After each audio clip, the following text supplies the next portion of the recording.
오늘 아까 또 광고할 때 얘기했지만 우리 김선아 형제 또 원식 형제 오늘 세례 받았습니다. 일생에 딱 한 번 있는 세례. 이렇게 기쁜 날이 있습니까? 다시 한번 우리 축하하는 박수. 우리 예, 우리 선아 형제, 원식 형제 정말 축하합니다. 우리 선아 형제, 원식 형제 오늘 세례 받아서 설교도 이제 세례에 대한 설교를 하려고 준비를 해왔어요. 여러분도 다 세례 받으셨죠? 정말 여러분 세례 그 의미가 무엇입니까? 정말 이렇게 한번 세레모니 하고 나 세례 받았다 이게 땡인가? 그렇지 않다는 거죠. 특별히 우리 원식 형제, 선아 형제 오늘 말씀 잘 들으시고 깊이 새기시고 꼭 기억하시기 바랍니다. 여러분 어떤 교회가 건강하고 제대로 된 교회인가 그걸 알아보는 두 가지 기준이 있어요. 어떤 교회가 정말 제대로 된 교회인가 건강한 교회인가 그걸 알아볼 수 있는 두 가지 기준이 있는데 그것은 바로 이제 교회의 표지라는 말로 이야기를 해요. 그 첫 번째는 이제 하나님의 말씀이 올바르게 선포되고 있는가 그것을 여러분이 보시면 됩니다.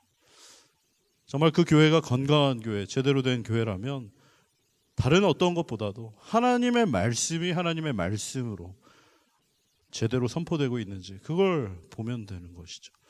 여러분 우리 교회는 하나님 말씀이 올바르게 선포되고 있습니까? 여러분 생각에 그렇다 하면 정말 우리 교회는 건강하고 제대로 된 교회인 것이 분명합니다. 두 번째로 그 교회가 건강하고 제대로 된 교회인가 알아보는 방법 중에 하나는 거기에서 성례가 올바르게 행해지고 있는가 그걸 보면 됩니다. 여러분 성례라고 할 때 두 가지를 우리 개신교에서는 얘기하는데 첫 번째는 성찬이에요. 예수 그리스도께서 잡히시던 전날 그 제자들과 함께 유월절 다락방에 모여서 예수님께서 친히 떡을 떼어 주시면서 이것은 너희를 위해 찢기는 나의 몸이다 받아서 먹으라 하셨고 또 이것은 너희를 위하여 흘리는 나의 피 곧 언약의 피니라 그래서 받아 마시라. 그래서 그 떡과 포도주를 같이 나누는 것 그 성찬식이죠. 너희가 이렇게 하면서 나를 기념하라 나를 기억하라 Remember me 그렇게 말씀하셨어요. 그래서 그 성찬이 제대로 행해지고 있는지 그것이 건강한 교회 제대로 된 교회의 표지가 된다라는 것이. 또 다른 한 가지의 성례가 있다면 그것은 바로 이제 오늘 3부 예배 때 행해졌던 그 세례입니다. 여러분 세례가 무엇입니까? 영어는 이제 baptism이라고 얘기를 하는데 오늘 본문 말씀에 등장하는 그 세례 요한 요한을 이제 영어로 존이라고 그러죠. 존. 근데 이제 그냥 존이 아니라 존 더 베프티스트 그 세례 원조인 세례 요한 그 사람의 이야기를 나누면서 세례에 대한 그 의미를 좀 살펴보려고 하는 것이에요. 먼저 여러분 세례 요한의 그 복장의 특징이 있습니다. 세례 요한이 딱 등장했는데 어느 날 광야에서 어떤 특이한 사람이 나타난 것이죠. 그런데 이 사람 복장이 굉장히 특이했습니다. 어떤 복장이었습니까? 낙타 털옷을 입고 가죽 허리띠를 둘러맨 그런 사람이었다는 거예요. 여러분 어떤 사람은 갑자기 나타나가지고 저기 광장에 막 털옷 입고 막 가죽띠 이렇게 두르고 어떤 사람이 딱 나타났다고 생각해 보세요. 모든 사람들이 다 그 사람을 이제 쳐다보면서 주목하면서 뭐야? 저 또라이 아니야? 정신병자 아니야? 막 이렇게 볼 거 아닙니까? 그 모양이 이제 굉장히 독특한 복장인 것이죠. 그런데 사실은 이 복장이 세례 요한의 그 오리지널 복장이 아니라 원조는 따로 있다라는 것이죠. 그 원조가 누구인지 혹시 아십니까? 열왕기하 1장 7절부터 8절까지 말씀에 보면 거기에 그런 이야기가 나와요. 아하시아라는 왕이 병이 들어가지고 자기가 이제 굉장히 아픈 그런 병이 들어서 내 병이 이것이 나을 것인가 안 나을 것인가 이걸 좀 굉장히 고심하던 차에 자기 신하들을 이제 좀 유명한 점쟁이에게 보내서 자기가 병이 나을지 안 나을지 좀 알아봐 달라고 이렇게 신하들을 보내는 장면이 나옵니다. 그런데 갑자기 그 신하들이 가는 길에 어떤 사람이 이제 딱 그 길을 가로막는 거예요. 그러면서 그 신하들을 막 꾸짖고 다시 돌려보내는 그런 일이 있었습니다. 그 신하들이 점쟁이한테 가서 이걸 물어봐야 되는데 물어보지 못하고 돌아온 거예요. 그래 이제 돌아왔다는 소식을 듣고 그 아하시아 왕이 굉장히 이제 기분이 나빴습니다. 아니 어떤 건방진 놈이 내 신하들을 길을 가로막고 돌려보낸 거야. 누구야? 어떻게 생긴 놈이야? 이제 물어보게 된 것이죠. 그랬더니 이제 신하들이 막 이야기를 하는데 그 사람은 온몸에 털이 많고 이렇게 가죽 옷을 입고 가죽띠를 두르고 있던 사람이었습니다. 그랬더니 이제 그 아하시아 왕이 복장을 딱 설명을 듣더니 디셉 사람 엘리야구나. 이제 그렇게 얘기하는 장면이 있어. 그러니까 세례 요한의 이 복장은 원조가 원래 누구라는 거예요? 엘리야 선지자의 복장이다. 엘리야 선지자, 선지자 중에 선지자죠. 여러분 엘리야 선지자 어떤 선지자입니까? 가장 유명한 이야기는 그 갈멜산의 대결 이야기 아닙니까? 과연 바알 선지자들이 말하는 그 바알 신, 아세라 신, 그 우상이 참된 신인지 아니면 하나님이 참된 신인지 한번 알아보자 하고 850대 1로 대결한 그 사건 여러분 잘 알고 있죠. 그 갈멜산에 그 바알 아세라를 섬기는 850명의 제사장들이 막 제물을 쌓아놓고 그 위에 불을 먼저 내리는 신이 진짜 신으로 대결을 해보자 이래가지고 붙었던 것이죠. 그래서 이제 엘리야가 먼저 하라고 그랬습니다. 너네 먼저 해라. 그랬더니 막 바알과 아세라 그 선지자들이 막 제사장들이 거기에서 막 춤을 추고 막 악기를 연주하고 막 온갖 그런 요란한 제의식을 하는 것이죠. 그런데 하늘로부터 이게 불이 내려왔습니까? 안 내려왔습니까? 불이 안 내려오는 거예요. 그러니까 엘리야 뭐라 그럽니까? 야 이놈들아 더 크게 해, 더 크게. 니네 신 잠들었나 보다. 졸고 있나 보다. 딴짓 하나 봐. 얼른 더 크게 해라. 막 그렇게 얘기를 했더니 그냥 더 큰 소리로 외치면서 막 온몸을 자해하면서 자기들의 신을 부르는 것이죠. 그런데 아무리 그렇게 몸부림을 쳐도 그 제단엔 불이 내려오지 않았어요. 이때 이제 엘리야가 나섰습니다. 어떻게 했습니까? 너는 다 했냐? 그럼 이제 내가 하겠다. 이러면서 하나님께 기도를 하는 것이죠. 하나님, 제가 하나님의 사람인 것과 하나님만이 유일한 신이심을 이 모든 사람들에게 알게 하여 주십시오. 라고 하나님께 기도할 때 하늘로부터 불이 내려와서 모든 제단에 있는 것을 태우고 거기에 있는 도랑에 있는 물까지 다 핥아버린 그런 놀라운 일이 있었죠. 그때 그 850명의 바알 제사장들, 아세라를 섬기던 그 거짓 제사장들 다 850명을 한꺼번에 죽였던 그런 아주 엄청난 선지자가 바로 엘리야 선지자였던 것이죠. 그런데 한참 동안 하나님의 선지자가 나타나지 않고 있던 그때 구약시대 이후로 하나님의 사람을 만나기 어렵고 하나님의 말씀을 듣기 어려웠던 그 시절에 갑자기 어느 날 광야에서 어떤 한 사람이 나타났는데 복장이 그 낙타 털옷을 입고 가죽띠를 둘러맨 사람이 나타난 거예요. 그 사람을 보니까 이스라엘 백성들이 어떻겠습니까? 깜짝 놀라요.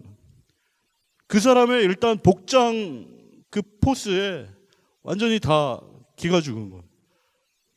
그 복장은 바로 그들의 역사 속에 나오는 그 엘리야의 복장이었기 때문에 그 850대 1로 거짓 선지자들을 다 잡아 죽이고 과연 참된 하나님이 누구신지 그것을 분명하게 알게 해줬던 그 선지자의 모습이 바로 세례 요한의 모습이었기 때문인 것이죠. 결국 세례 요한은 광야에서 많은 사람들에게 외치기 시작했습니다. 뭐라고 외치기 시작했습니까? 세례 요한이 외치기 시작한 가장 첫 번째 메시지가 무엇이에요?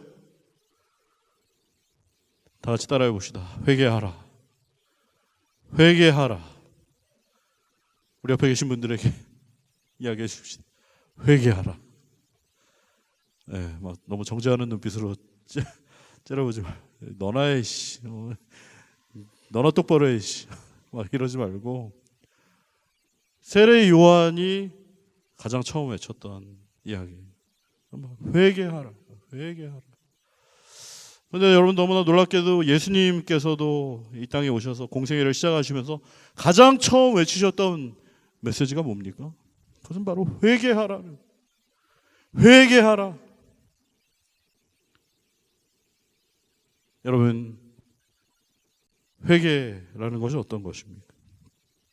회개는 과연 무엇인가? 회개란 입으로만 잘못했다고 얘기하는 것이 아니죠. 제 아들이 그렇습니다. 하지 말라고 여러 번 얘기하는데도 입으로는 알았다고 하면서 계속 하던 일을 하는 것이죠. 그것은 회개가 아닌 것이죠. 입으로만 잘못했다고 그러고 계속 하는 일을 하는 제 아들은 결국 엄마 아빠의 그 심판을 받고 마는 것이죠. 지난주에도 제 아들 얼굴이 엉망이 됐어요.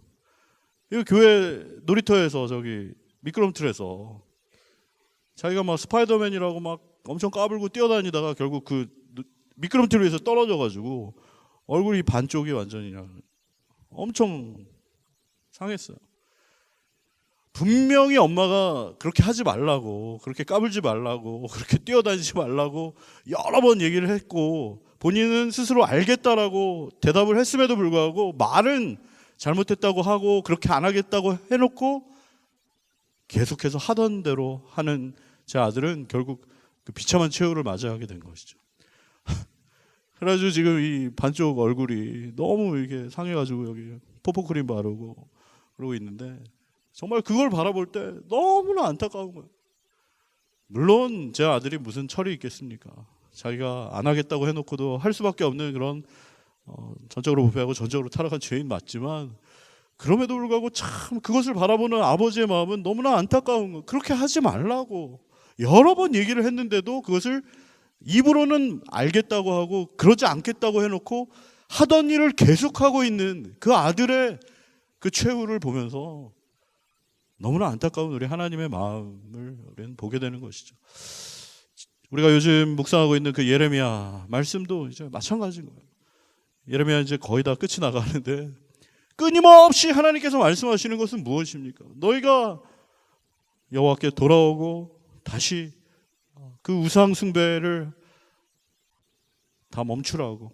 하나님께서 가증하게 여기시는 하나님보다 더 사랑하고 하나님보다 더 내가 의지하고 하나님보다 더 내 마음을 사로잡고 있는 그 모든 헛된 우상들 다 제거하고 오직 하나님 한 분만 사랑하고 하나님 한 분만 섬기고 하나님 말씀대로만 순종하라고 끊임없이 얘기를 하고 있지만 그 많은 선지자들을 보내서 이야기를 하고 있지만 그들이 어떻게 한다는 거예요? 듣지 않는다는 거예요. 귀 기울이지 않는다는 거예요. 돌이키지 않는다는 것입니다. 그것은 예나 지금이나 너무나 비슷한 모습인 것이죠. 우리의 모습인 것입니다. 전적으로 부패하고 전적으로 타락해서 그 마음에 하나님 두기를 싫어하고 여전히 내 마음대로 하고 내 생각대로 하고 내 고집대로 하고 내가 해오던 대로 하고 싶어하는 이 끈질긴 고집스러운 이 교만한 마음, 이것을 돌이키는 것, 입으로만 말하는 것이 아니라 그야말로 자기가 지금까지 해오던 삶을 완전히 돌이켜서 전혀 다른 궤도 수정을 하게 되는 것. 선아 형제, 원식 형제 포함해서 우리 모두가 오늘 반드시 명심해야 되는 말씀이다라는 거예요. 아멘이십니까? 여러분, 여러분에게도 주님께서 여러 번 말씀하시는 게 있을 겁니다.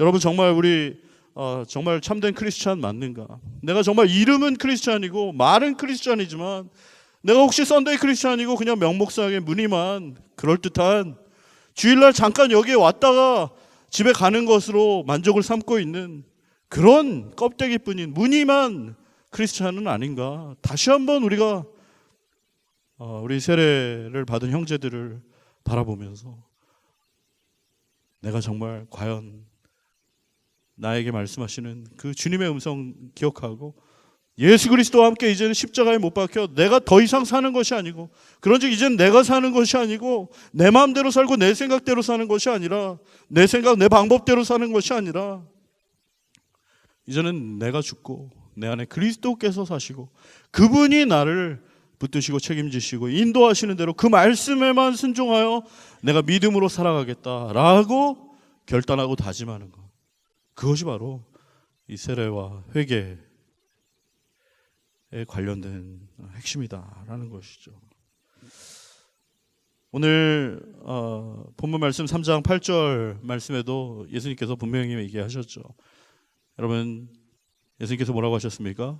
그러므로 회개에 합당한 열매를 맺으라 라고 얘기를 하고 있습니다. 입으로만 말로만 하는 것이 아니라 반드시 거기에 합당한 회개에 대한, 돌이킴에 대한 그 터닝 포인트를 지나고 이전의 삶과는 같을 수 없는 나의 삶의 구체적인 열매가 나타나야 한다는 것이죠. 그 열매는 무엇입니까? 오늘 담임 목사님이 설교해 주신 것처럼 그것은 바로 사랑의 열매인 것이죠. 정말 온전히 예수 그리스도 그분의 성품이 나의 삶에 나타나야 하는 것이죠. 내가 세례받고 회개했다고 말하면서도 여전히 나밖에 모르고 내 생각대로, 내 방법대로, 내 고집대로 내가 해오던 대로 살아가는 그런 완악하고 교만한 인생이 아니라 철저하게 예수 그리스도 그분의 모습을 본받아 온유하고 겸손하고, 그야말로 우리 서로 돌아보고 사랑과 선행을 격려하고 서로 친절하게 대하고 불쌍히 여기고 용서하고 나보다 남을 낮게 여기고 정말 주께 대하듯 섬기고, 그러는 삶의 구체적인 열매가 있어야만 사실은 그 사람의 회개의 진정성이 있다라는 것이죠. 사실은 그것이 억지로 그렇게 해야 된다라는 당위성을 이야기하는 것은 아닙니다. 그러니까 너도 그렇게 해야지라는 것보다는 그야말로 이 세례의 핵심이, 원래 세례라는 것은 어떻습니까? 오늘 우리 선아 형제, 원식 형제 이 앞에 나오셔가지고 잠시 이렇게 잠깐 물로 머리에 이렇게 찍어 바르셨죠. 근데 원래는 세례가 그렇게 하는 게 아니에요. 원래는 어떻게 하는 겁니까? 저기 파라마타 리버로 가야 돼요. 저 파라마타 리버로 가서 둘 다 그냥 물속에다가 푹 담궜다가 꺼내야 되는 거예요. 정신 번쩍 나게 물에 완전히 그냥 푹 담갔다가 한 1분 정도 담갔다가 이렇게 빼야 되는 거예요. 무슨 말입니까? 예수님이 그 요단강가에서 세례 요한에게 세례를 받으실 때도 그랬던 것처럼 물에 완전히 잠기는 것이죠. 그야말로 나의 옛사람은 죽고 이제 나는 주님과 함께 다시 사는, 그것이 바로 세례의 원래 의미죠. 그런데 이제 다 이렇게 파라마타 강가로 갈 수는 없으니까 간단하게 이렇게 물만 찍어 바르다 보니까 마치 그냥 별거 아닌 것처럼, 대수롭지 않은 것처럼 우리 스스로도 그렇게 생각되고, 뭐 이게 뭐 대수인가 이런 생각이 들 수도 있다는 거예요. 특별히 어떻습니까? 우리 군대 갔다 온 친구들은 논산 훈련소 막 이런 데 어때요? 막 몇천 명씩 나와가지고 그냥 물을 찍어 바르면서 세례를 주기 때문에, 무슨 세례 공장처럼 이렇게 되기 때문에 정말 이 세례의 그 의미와 감격과 기쁨이 없이 그냥 마치 천국행 티켓을 확보하는 것처럼, 마치 그냥 면죄부 하나 받는 것처럼, 어떤 세레모니 하나 하는 것처럼 아무런 감동과 기쁨이 없이, 세례 받은 이전과 이후의 삶이 전혀 뭐 다른 거 없이 그냥 한번 통과하는 의례 정도로 생각하는 그런 케이스가 너무나 많다는 것이죠. 바라기는 우리 선아 형제, 원식 형제뿐만 아니라 적어도 우리 새순교회 청년들은 이 세례를 그렇게 생각하지 않기를 바라고, 그야말로 일생에 단 한 번 내가 온전히 예수 그리스도와 함께 십자가에 못 박히고 이제는 예수 그리스도와 함께 온전히 연합하여 내가 사는 것이 아니고 내 마음대로 사는 것이 아니고 내가 내 인생의 주인이 되어 살아가는 것이 아니고 오직 예수 그리스도 그분이 나의 주인이시고 그분이 나의 왕이 되셔서 그분이 말씀하시는 대로 살아가고 그분과 함께 동행하고 그분을 기쁘시게 하기 위해 그분의 뜻을 이루기 위해 나의 삶을 드리는, 그것을 많은 사람들 앞에서 또 하나님 앞에서 고백하고 증거하는 그런 잊을 수 없는 그런 자리가 되어야만 할 것입니다. 여러분, 예수님께서 세례 요한에게 세례를 받으실 때 어떤 일이 있었습니까? 예수님께서 세례를 받으실 때 그 위로 성령이 비둘기같이 그 위에 임하는 것을 이제 보게 되었고, 하늘에서는 이는 내 사랑하는 자고 내 기뻐하는 자라는 그런 하나님의 말씀이 들렸습니다. 그 성령이 임하시는 것이죠.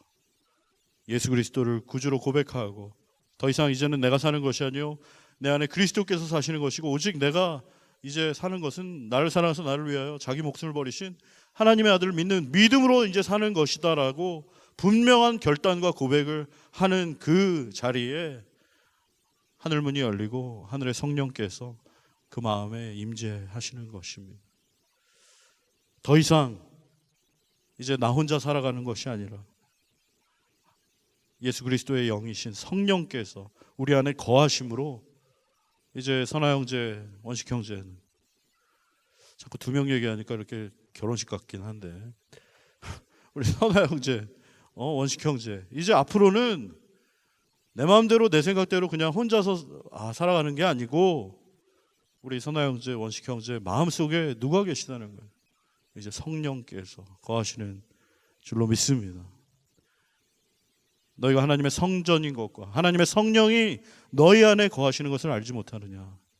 사도 바울이 이야기했던 것처럼 예수 그리스도를 주로 고백하는 자마다 그 안에 성령께서 거하심으로 이제는 우리의 육체가 그냥 내 마음대로 내 생각대로 이렇게 원하는 대로 죄의 종노릇하며 쾌락의 도구로 사용할 육체가 아니라 성령이 거하시는 성전으로, 눈에 보이는 이 건물이 성전이 아니라 예수 그리스도의 영인 성령이 거하시는 우리 각 사람이 진정한 의미에서의 성전이고 우리의 모임이 교회이며 우리 한 사람 한 사람을 통해 우리의 모임을 통해 하나님께서는 역사하시고 하나님의 일을 이루어 가시기를 원하는 줄로 믿습니다. 그래서 바라기는 정말 우리 선아 형제, 원식 형제 2018년 12월 1일 그 어떤 날보다 잊을 수 없는 정말 내 인생의 가장 아름다웠던 때가 언제냐고 물어본다면 바로 오늘 이 날.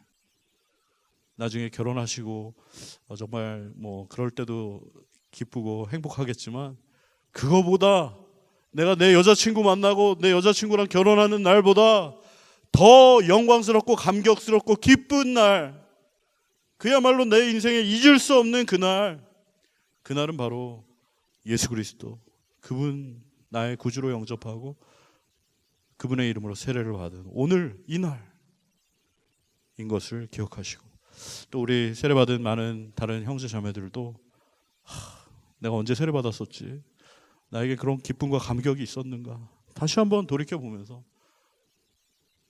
정말 이제 더 이상 나에게 아무런 감동이 없고 기쁨이 없고 그냥 십자가를 봐도 밋밋하고 뜨뜻미지근하고 이게 정상이 아니라 다시 한번 주님 저에게 은혜를 주셔서 예수 그리스도 십자가 그 보혈의 능력이 다시 한번 나의 심장을 뛰게 하시고 정말 주님께서 베풀어 주신 그 구원의 기쁨과 감격으로 감사하며 찬양하며 그 은혜로 살아갈 수 있도록 주여 은혜를 주시옵소서. 그 은혜를 회복하는 이 예배의 자리 다 되시기를 주님의 이름으로 축원합니다. 축원합니다.